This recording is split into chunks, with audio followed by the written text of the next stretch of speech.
Bonjour, je m'appelle Franz Capet, je suis vétérinaire à Paris depuis une vingtaine d'années. J'ai écrit Mon chien, mon chat va partir aux éditions Albin Michel en partant d'une constatation assez simple. Dans ma salle d'attente, j'ai des dépliants, des documents qui sont à la disposition des gens sur tout un tas de sujets, de médecine, d'information. Le dépliant qui partait le plus est celui sur la perte des animaux, sur le deuil des animaux. Et dans la littérature, il n'existe aucun support. Donc je me suis dit d'avoir un livre, en fait, pour les gens, c'est une façon d'aborder un sujet qui est très très douloureux, que généralement on ne veut pas aborder, dont on ne veut pas parler parce que humainement c'est trop difficile en fait de penser que son animal va partir. Et pourtant on sait que on va le perdre un jour puisque c'est la nature, c'est l'horloge biologique, qu'en toute logique ils vivent moins longtemps que nous. Alors on m'a posé une question qui revient souvent d'ailleurs. Est-ce qu'on doit prendre un animal, reprendre un animal tout de suite après la perte de son animal? Alors il y a presque autant de réponses que de gens en fait. On est tous des humains différents avec des sensibilités différentes.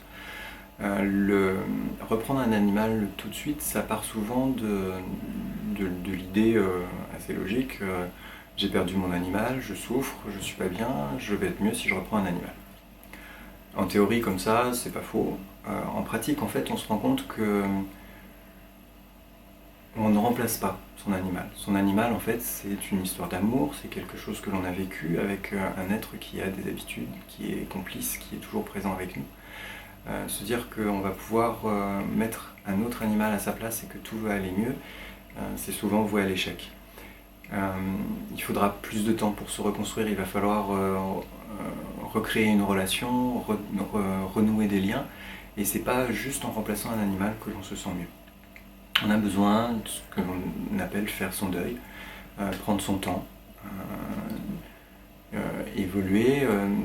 Ça peut aller assez vite pour certaines personnes, ça peut prendre une semaine, 2 semaines, 3 semaines. Pour d'autres personnes, ça prendra quelques mois, parfois une année. Et puis à un moment, on va sentir en fait qu'on est prêt à reprendre un animal. Et c'est là en fait où il faut soit avoir des amis déjà qui sont bien intentionnés, qui n'auront pas été là dès le début pour vous remettre un petit bébé dans les pattes en vous disant bah, tu es pas bien, je te remets un chien ou un chat, ça va aller tout de suite mieux. Mais qui, lorsqu'ils vous auront accompagné, vous auront soutenu, ils vous auront écouté, parce que c'est parfois très difficile de trouver quelqu'un qui veut bien comprendre que perdre son animal c'est important dans sa vie. Sera là pour vous accompagner à aller dans un refuge de l'SPA et choisir un nouvel animal.